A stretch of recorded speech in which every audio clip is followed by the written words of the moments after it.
Hello everyone, we are Group F1 and today we are going to present on the Introduction to Economics. So economics can be defined as the study of utilization of resources in order to meet alternative purposes that we call as desires. Economics can be broadly categorized into two major segments, the micro and macroeconomics, where microeconomics deals with the study of the nature of individual needs and buying patterns. The macroeconomics deals with the study of the pattern of the whole global system. In economics, we majorly use one term called as resource. A resource can be defined as any entity or an asset that can be utilized in order to satiate the general needs. So in economics, it's basically a interplay of two major players, the supplier and the user. The supplier is responsible for generating the supply, whereas the user is responsible for creating the demand in the economic system. So when we plot the supply and the demand curve in the price versus quantity axis system, we get an equilibrium point where the both curves meet. Now we'll be walking you through with some live examples of the relating topic. Thank you, Shubham. Let us look at a few concepts that we learn in the course. We'll like to see a few real-life examples where there's a direct application of the course. Think of an Uber, for example. I'm sure many of you would have traveled by an Uber someday. Sometimes you must have paid a very small price, sometimes as high as 5x. What is the underlying pricing strategy that Uber does? In the course, we'll learn about supply and demand that actually determines the equilibrium price and quantity in scenarios such as Uber. Another example could be, think of a public good that is near to your place. A park maybe, a transportation system, or even a road. All these are government provided. Now, if you think about it, why are these only government provided? Why are there not private players in this industry? The course will help us explain what is the difference between a private good and a public good and the economics behind this. Another example would be of price discrimination, for example. You must have seen Amazon's Great India Sale or Flipkart's Big Billion Day. Why do these companies have different prices for different customers? Sometimes they charge a high price, sometimes they give a lot of discounts to customers. The underlying logic between having different prices for different customers will be delved into a lot more detail when we are doing the course. Now let us look at the transportation industry. On one end of the spectrum, we have the airline industry, where there's a lot of fight for the market share. On the other end, there is railways, which is single-handedly managed by the government.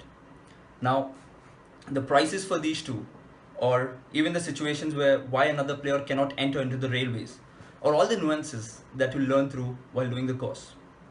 Now I hand over to Vidhi, who will talk about some more concepts that we'll learn during the course. Thank you. So there are many interesting concepts that this course teaches. Imagine if you were an insurance company and you were giving out health insurance, you would want your customers to be healthy, right? You would not want your customers to claim health benefits every now and then. But would you know if that customer was a healthy customer or if they had a healthy lifestyle? What if the customer was a serial alcoholic or a chain smoker?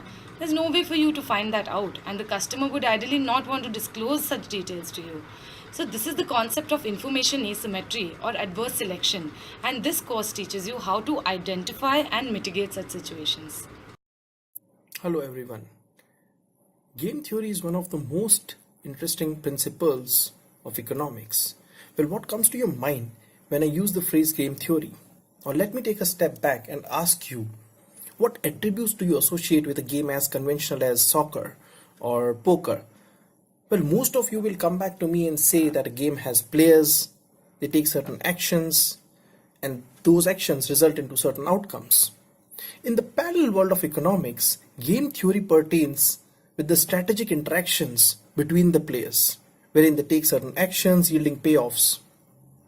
And the payoffs of these players are dependent upon what actions are being taken by the other players of the game. So what are the players we are talking about? So these players can be government bodies, they can be companies, or they can be individuals like you and me. And these actions can be either coordinated or competitive in nature. Well, what is the tussle between the coordinated and the competitive actions? Let's take a very well-known example from the field of social sciences called as the prisoner's dilemma scenario. In that case, when a prisoner decides to confess, he's better off than when he does not. However, when both the prisoners confess, they are imposed with a heavier penalty than would have been the case when they remained silent. Looks like a potential to deviate. But in cases where there is no potential to deviate and players take actions to maximize their payoff, such situations form an equilibrium. Sounds interesting, isn't it? Indeed, it is. Well, most of you will ask me, how does it all apply to economics? I want to leave you with one single thought. You must be aware of the cola giants of the world, the Coca-Cola and Pepsi. They use game theory principles in deciding their pricing strategies in the market.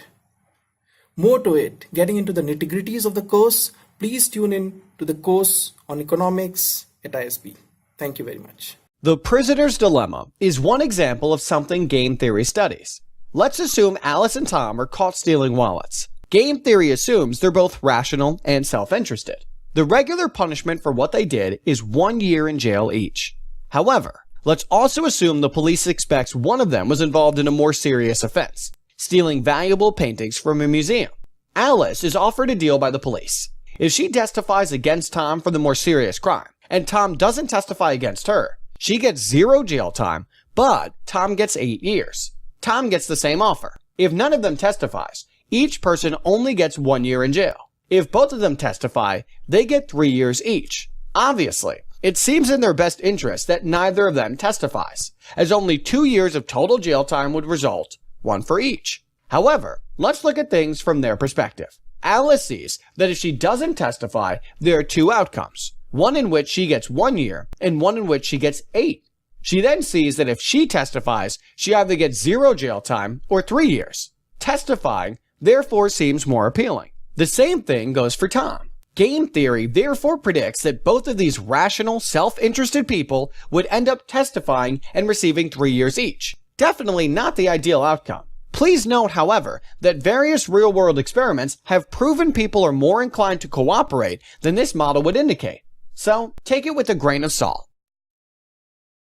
Hello friends, thanks to my teammates, now you know a lot about managerial economics and its relevant theories, principles, terms like game theory, supply-demand curve, Stackelberg, adverse selection.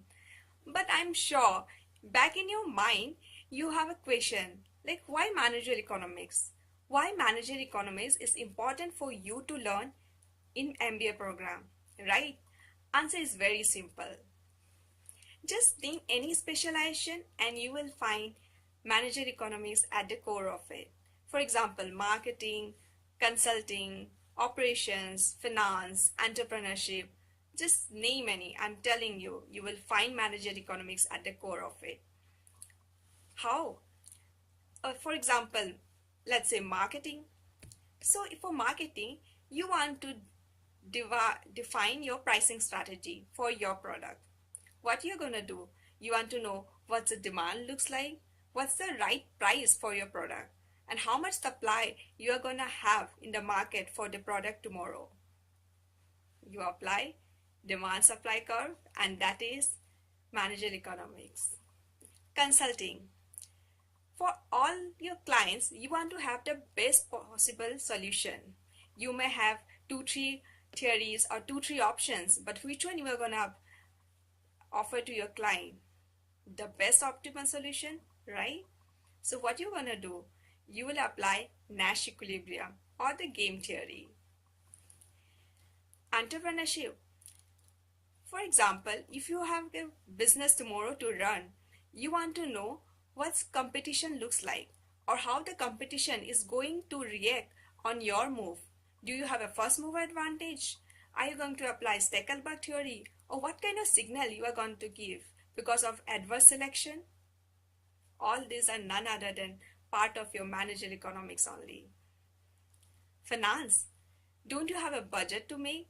Don't you want to know what's a pricing strategy? What you're going to apply? Demand supply curve and find the right price at the right budget with the help of none other than again managerial economics. Operations. How can you forget operations? You want to know how much you are going to produce, how much budget you have, and how much commodities you have been supplied by your suppliers. You make your own demand supply curve. There go again, managerial economics. So I think I have gave you ample reasons that why you need to learn managerial economics, and hope now you will definitely like to learn this course. Thank you for watching this video. Goodbye. Take care.